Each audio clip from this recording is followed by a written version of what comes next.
Hey, scholars, I was just hanging out. Hi, see, because I'm in a hammock. Hanging out because we have Leo Tolstoy, Master and the Man, Part 2 to go over. So, there's a handout that should be given to you at your substitute's discretion. These are going to be 3 questions that have to do with our reading for today, which are Part 2 and 3. Now, today for class, you are going to want to get out Realms of Gold, Volume 3. You are going to want to turn to page 155 and get started. Now, I think sometimes it's helpful to think about things from a new perspective, right? More hammock puns. This is where I live. Well, I don't live out here. I don't live in the hammock. This is my hammock. Calvin maybe will come by later. He's whimpering. Poor guy. Anyways, yeah, so just decided to film our class lecture from a new spot and hopefully really think through new ways to consider Tolstoy and what he has for us. A quick recap of what we read yesterday. We met 2 characters. We met Vasily and Nikita, Vasily Andreevich, and we got to know them a little bit. So we figured out Vasily is this merchant who is corrupt, he is greedy, he is power hungry.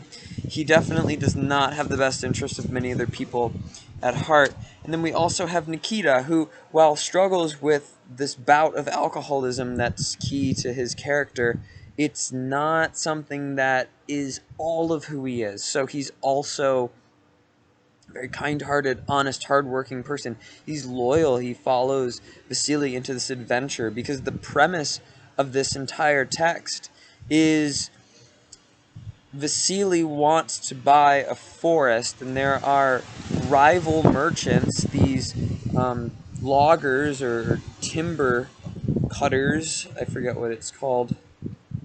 Timber dealers, sorry, and they want to undercut Vasily. They want to buy the forest from him. And Vasily clearly is a very prideful person who doesn't have a lot of people telling him no. I think that that's indicated by the interaction with his wife that we see in that latter part of the chapter. But if we go a little bit deeper, we then see that Nikita really wants there to be a relationship. He really wants to build something. I think there's a desire in him to do more good than there is evil. And so we're really going to have to begin to see what Tolstoy does with these 2 characters, especially as they get onto a sled in a frozen Russian tundra and make their way towards this field. Now, should have been enough time to get our books open. I am going to, just like we do in class, read through the section of text that we have for today. It is something that we're going to stop and pause. So I'm not there and present with you, and I don't have a whiteboard behind me, but when I pause, really do your best in your notebook to try to make notes of some of the things that we begin to talk about. Also, the handout is a really helpful way to help guide through how you should think about this text, but I've talked enough. All right, page 155, we're starting with part 2. We're reading part 2 and 3 today. We're going to begin. The good stallion took the sledge along at a brisk pace over the smooth, frozen road through the village, the runners squeaking slightly as they went. "Look at him hanging on there! Hand me the whip, Nikita!" shouted Vasily Andreevich, evidently enjoying the sight of his heir, who, standing on the runners, was hanging on at the back of the sledge. "I'll give it to you. Be off to mamma, you dog!" The boy jumped down. The horse increased his amble and suddenly, changing foot, broke into a fast trot. Kresty, the village where Vasily Andreevich lived, consisted of 6 houses.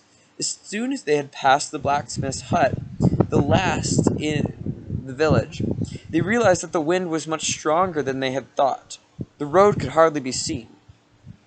The tracks left by the sledge runners were immediately covered by snow, and the road was only distinguished by the fact that it was higher than the rest of the ground.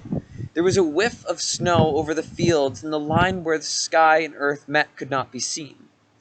The Teletin forest, usually clearly visible, now only loomed up occasionally and dimly through the driving snowy dust.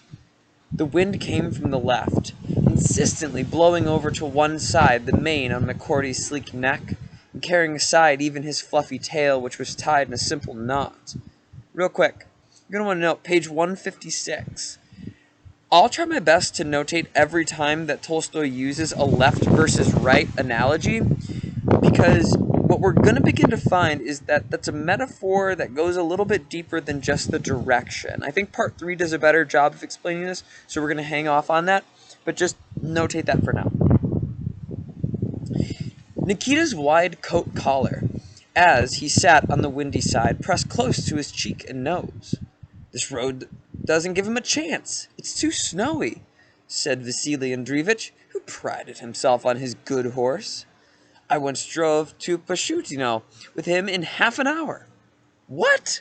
asked Nikita, who could not hear on account of his collar. "I say I once went to Pashutino in half an hour," shouted Andreevich. "Goes without saying he's a good horse," replied Nikita. And they were silent a while. But Vasily Andreevich wished to talk. "Well, did you tell your wife not to give the cooper any vodka?" he began in the same loud tone, quite convinced that Nikita must feel flattered to be talking with so clever and important a person as himself, and he was so pleased with his jest it did not enter into his head that the remark might be unpleasant to Nikita. The wind again prevented Nikita hearing his master's words. Vasily Andreevich repeated the jest about the cooper in his loud, clear voice. "That's their business, Vasily Andreevich. I don't pry into those affairs. As long as she doesn't ill-treat our boy, God be with them." "That's so," said Vasily Andreevich. "Well, and you will be buying a horse in the spring?"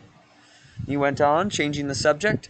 "Yeah, I can't avoid it," answered Nikita, turning down his collar and leaning back towards his master. The conversation now became interesting to him, and he did not want to lose a word. The lad's growing up. He must begin to plow for himself. "But till now, we've always had to hire someone," he said. "Well, why not have the lean cruppered one? I won't charge much for it," shouted Vasily Andreevich, feeling animated and consequently starting on his favorite occupation, that of horse stealing, of which absorbed all his mental powers. "Or you might let me have 15 rubles and I'll buy one at the horse market," said Nikita, who knew that the horse Andreevich wanted to sell him would be dear at 7 rubles, but that if he took it from him, he would be charged at 25, and then he would be unable to draw any money for half a year. "It's a good horse. I think of your interest as my own, according to conscience." Do we really think Andreevich thinks that? No. "Brekhanov isn't a man to wrong anyone. Let the loss be mine. I'm not like the others, honestly," he shouted in the voice in which he hypnotized his customers and dealers. "It's a real good horse." "Quite so," said Nikita with a sigh, convinced that there was nothing more to listen to.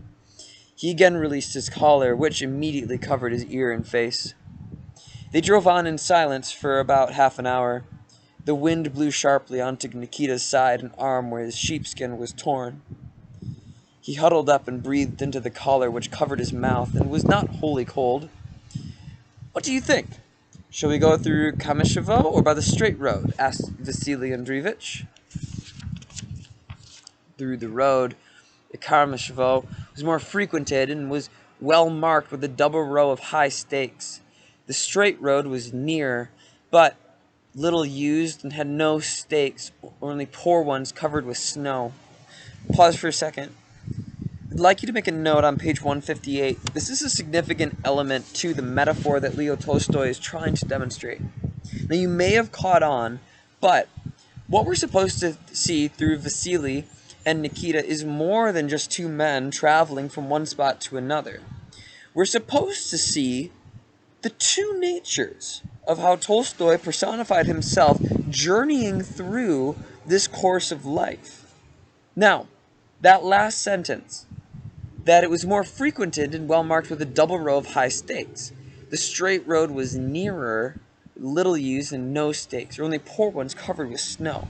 A couple things I'd like you to write down. First, we need to realize the reason that the wind makes it hard to tell things and snow makes it difficult to see things is because it's meant to represent how when people navigate through life, how oftentimes there's not guidelines, there's not signposts or things telling us where to go, right?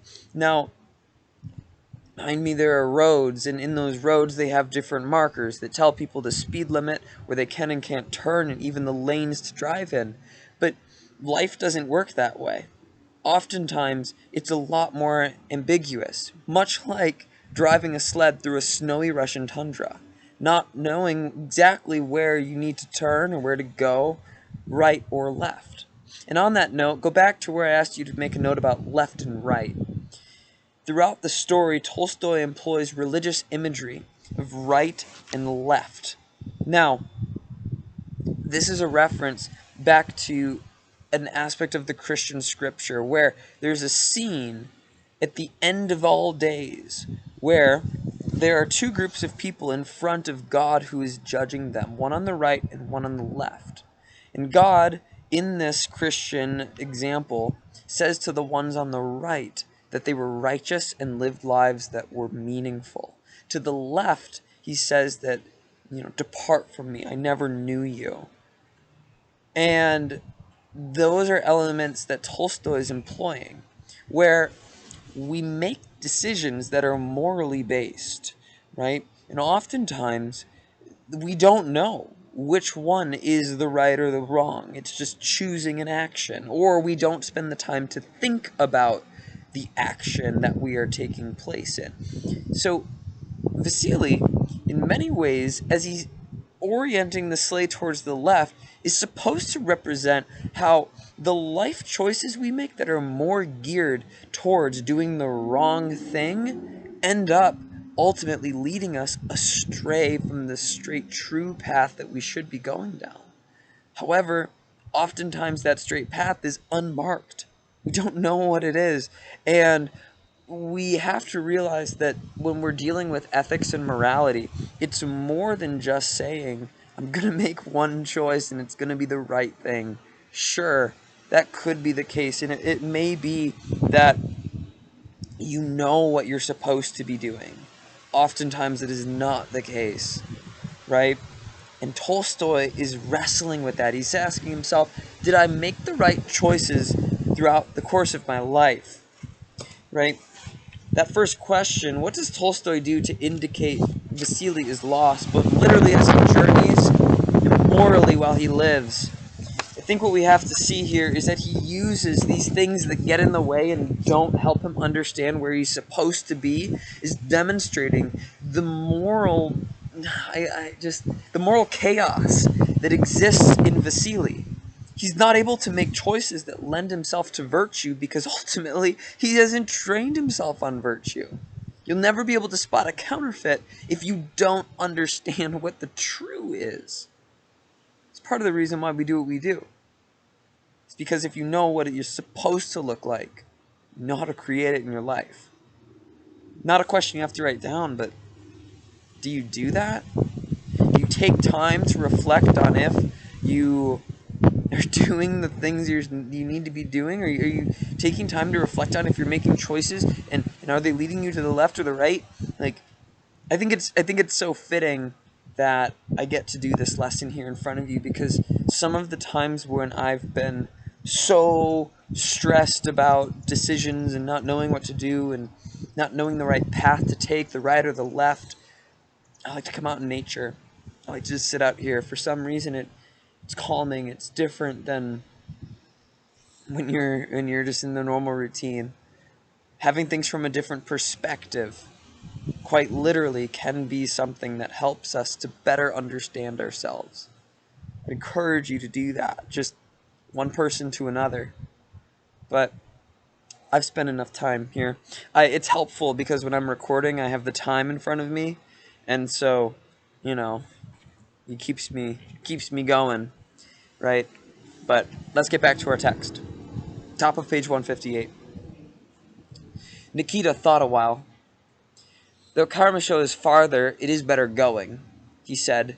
But by the straight road, when once we get through the hollow by the forest, it's good going, sheltered, said Vasily Andreevich, who wished to go the nearest way.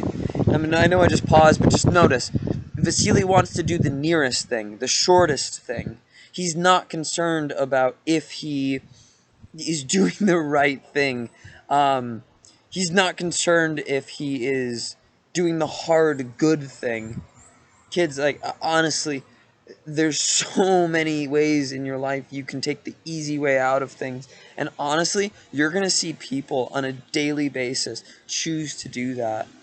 But I promise you, that I'm not saying work hard for the sake of just working hard. I'm saying work hard in ways that count.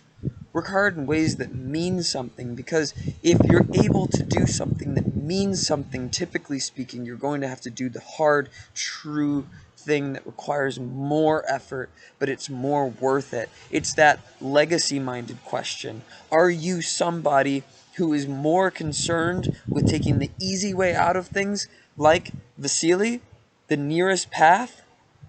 Or are you someone who sees bigger picture? Are you someone who's going to say, even though the path is harder up this hill, at the top of it, there's a mountaintop view? So what kind of life are you going to be living? Because that starts now, right? It's important stuff. Just as you please, said Nikita, and again let go of his collar. Vasily Andreevich did as he said, and having gone about half a verst, came to a tall oak stake which had a few dry leaves still dangling on it, and there he turned to the left. On the turning they faced directly against the wind, and snow was beginning to fall. Vasily Andreevich, who was driving, inflated his cheeks, blowing the breath out through his mustache. Nikita dozed. So they went on in silence for about 10 minutes. Suddenly, Vasily Andreevich began saying something. What? Asked Nikita, opening his eyes. Vasily Andreevich did not answer, but bent over, looking behind them and ahead of the horse. The sweat had curled McCordy's coat between his legs and on his neck. He went at a walk. What is it? Nikita asked again. What is it? What is it? Vasily mimicked him angrily.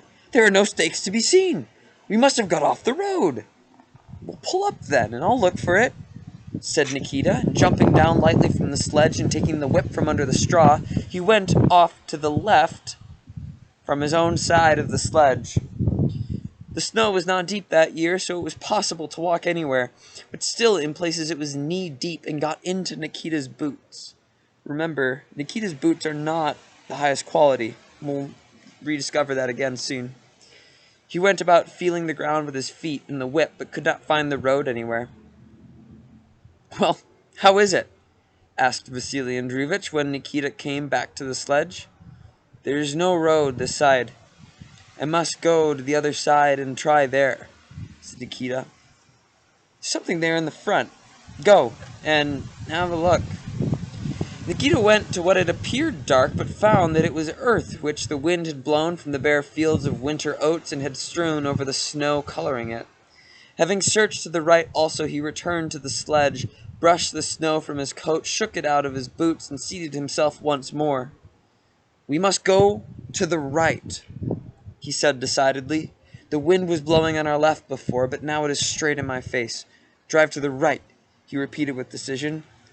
So pause again. You begin to see the imagery here. Do we go to the left? Do we go to the right? Do we take the easier road? Or, what Nikita says, he realizes the easier road is not always the easiest road. It comes with challenges of its own.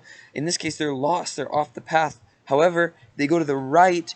Given what Nikita knows about the area, he's able to say with confidence, no, we'd be going the right way if we went that way.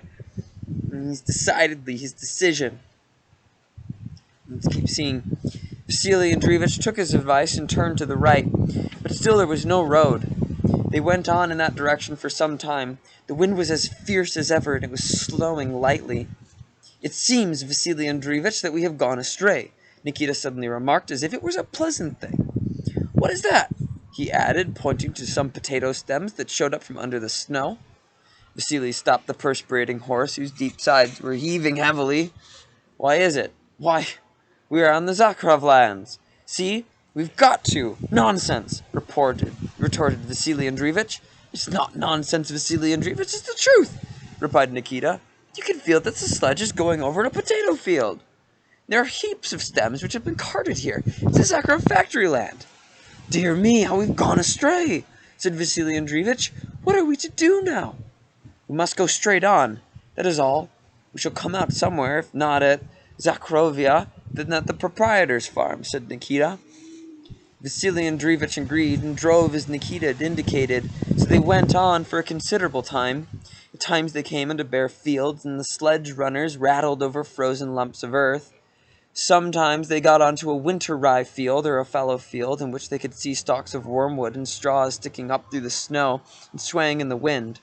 Sometimes they came onto deep and even white snow, above which nothing was to be seen.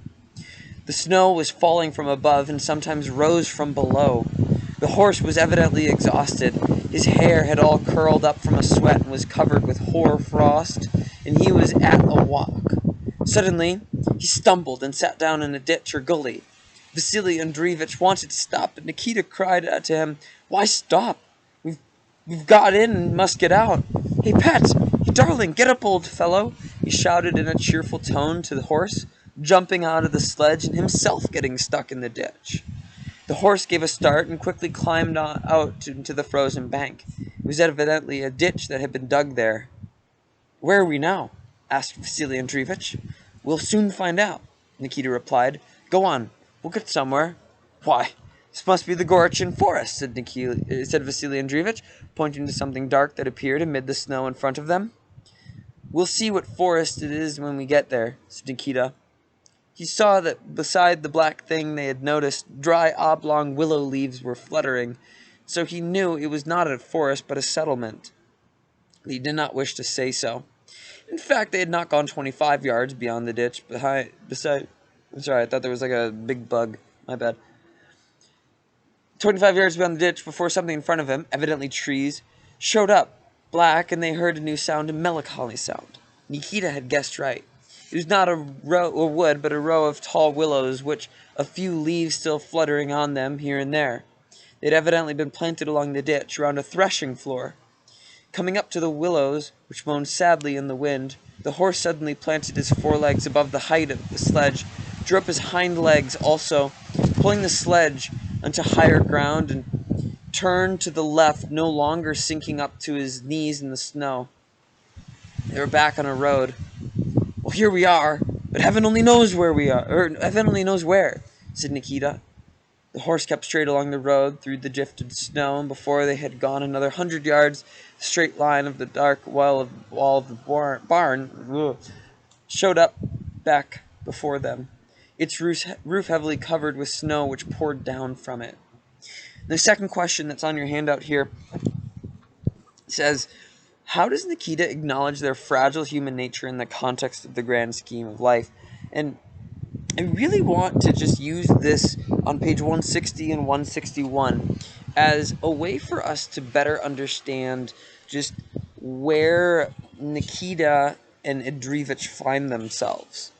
So they've gone through this journey where they don't know where anything is, and they're losing their way already at the start. They don't know where they are. They have no idea. They're trying to figure out things, and it's almost as if things are masked. Like, they know where something is supposed to be, but it isn't.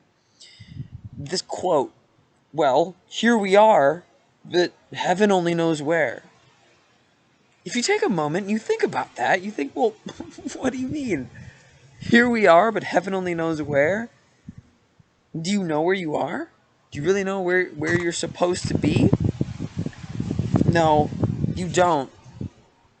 It's something that you have to see. Nikita is acknowledging the fragile human nature of the journey we take through this unknown life, right? Here we are. I am somewhere in this. Sorry, Calvin was licking my grill. My bad. Anyways, here we are, but heaven only knows where. It's almost as if the nature of a human being is so fragile that we confidently sled through life of something washed over by snow that is just white as far as the eye can see. And it's as if only heaven knows where we are in this place. Like, we don't have the ability to have a higher level of perspective. Higher level perspective. Okay? But we we aren't able to get above our own self. We're trapped to this living through the sequential life that we live and all the choices we make and all the things that go right and go wrong, and it almost is as if we only have hindsight as a way to be able to determine whether or not we've been doing things well. So here we are in this state of life, but heaven only knows where, right? Like, it's not up to you and me to figure out where we are in life. It's as if we aren't even able to possibly do that, right? So I think that second question, definitely that has to quote that. Here we are, but heaven only knows where. Nikita acknowledges in the grand scheme of life, we don't know anything of where we are. We only know what we don't know. And that's equally terrifying. In a way, it's comforting. In a weird way, that I don't have to be this, like, truth, but also I'd like to be. So I'd like you also in that second question to really dive deep. Okay, like, throughout the course of the journey that they've been taking, are there other instances that Nikita has been seeing his own inability, right? And even looking at the conversations that they've been having, how is it that Tolstoy uses dialogue through Andreevich and Nikita to kind of demonstrate his own inability? Okay, beyond that, let's go deeper, because and like, this is why Russian literature can just rabbit hole and spiral. Like, put yourself in this. Like, how, if Andreevich is your head and Nikita is your heart, then how can your heart remind you and acknowledge you of your human nature in ways that your head doesn't? Like, this is Tolstoy trying to take his own life, his own soul, and understand where it is that he is fitting in the midst of the journey of life. And he's saying, okay, like, man, I don't understand this. Do we? Like, do you and I understand this? Are we able to effectively see where we're supposed to be? Like, Vasily is lost, literally, as he journeys. Obviously, we're seeing that in this section. But morally, while he lives, he's also lost. He doesn't have truth guiding him, or virtue, or goodness, or any element of his life that would lead him to living in a way that's morally upright. But do we? Like, we tell you things like courage and self-government and perseverance are all virtue you need to have, but do you believe that that's the case? Because if you don't believe that that's the case, then ultimately it's like, well, then you don't have those guideposts, those things leading you towards a better way of living. And I really want you to begin to understand virtue is not just something that is meant to be like, cool, I checked the good person box off my list. It's actually a signpost on this journey we take. It's something that helps us to live better. It's something that helps us to live in a way that means something. Right? A little morbid, but I'm up pretty high, not super high in this hammock. Right? I could fall from this hammock and break my neck, and that's it, and I'm done. Did I live a life that represented something that meant anything? Did I use signposts to help guide my life away from the human greed of just trying to accumulate something for myself? Did I see my life with the end in mind? Like, do we do that? Are you doing that? Is that something that you are conscious of? Because here's the thing, you're on a journey whether you want to be or not. You're on the sled. It's going somewhere.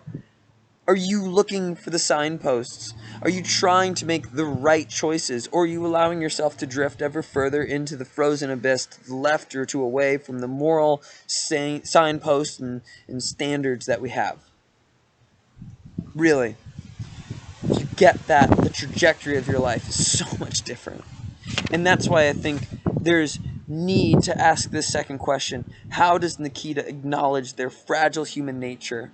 Because we'd like to sit here, and I'd like to act prideful and pretend that I've got all the answers and know the direction that things go. But if we realize the human condition for what it is, We are all on sleds going through unmarked territory without signposts or guidelines or any map or anything really helping us.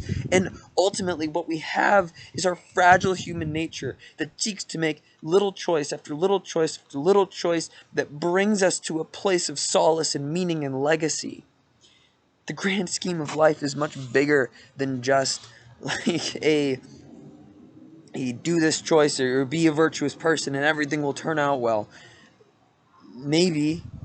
It probably will be better than if you don't. Like, maybe you're asking yourself, why care about virtuous living at all? Why listen to the signpost at all if it's all just this morally ambiguous life? I would urge you, look inside your heart and earnestly ask yourself the question, would I rather live a life that's courageous, or would I rather be a coward? Ask yourself that question, because I think initially we say, oh, I want the easier way out. Cowardice sounds appealing. But then you look at what cowardice brings. Cowardice brings a life, in some cases, that we even see in Nikita. He goes just along with the flow. He doesn't make decisions. He doesn't change anything for the better. He just lets it sit. Do you want to really live a life that way? Is that actually how you want to be? Do you want to just be told what to do? I don't know. I can't live that way. Honestly, I just can't.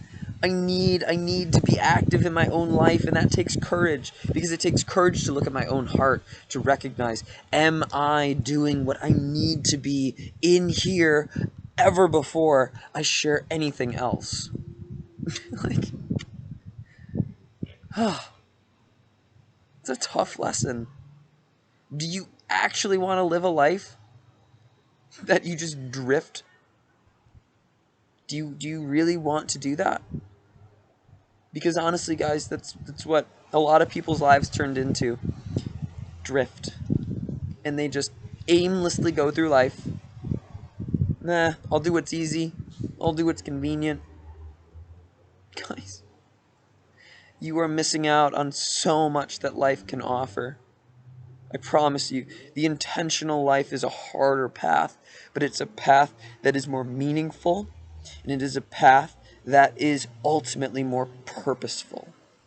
It's something that I think we're designed to experience, and while it comes with challenges of its own, I would much rather deal with the problems of the now than the consequences of later. Something to think about. I've always considered that a lot of people, through the choices they make, they are playing now, in the moment, in the youth. They use their youth to play. And in their elderly age, they pay later. It's like a credit card, right? Swipe credit card again and again. You don't feel it at first. Over time, that credit card debt racks up. You played first. You're going to pay later. I challenge you to be a life that pays now. Are you putting in the effort in yourself to find out the signpost, to seek out the correct path, to orient your life in a way that needs to be oriented so that you can play later? Believe me, 25 right now. Honestly, guys, this is it for some people my age. They sit in their hammock and just kind of swing back and forth. Oh, this is nice. Sure. You know what I'd rather have? I'd rather have the legacy of looking out on my family when I'm 60.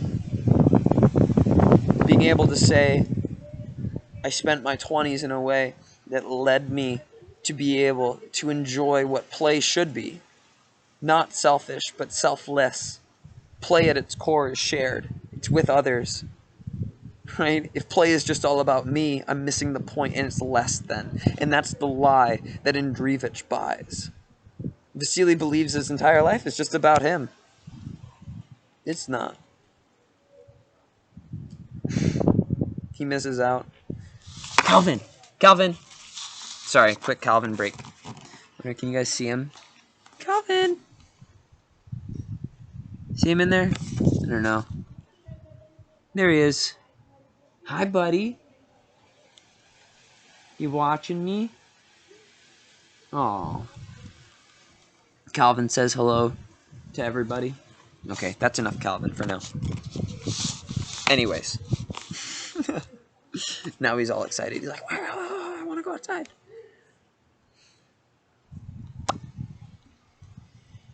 You can pay now and play later, or you can play now and pay later. The choice is yours. I don't even know if I finished reading this section, to be honest with you.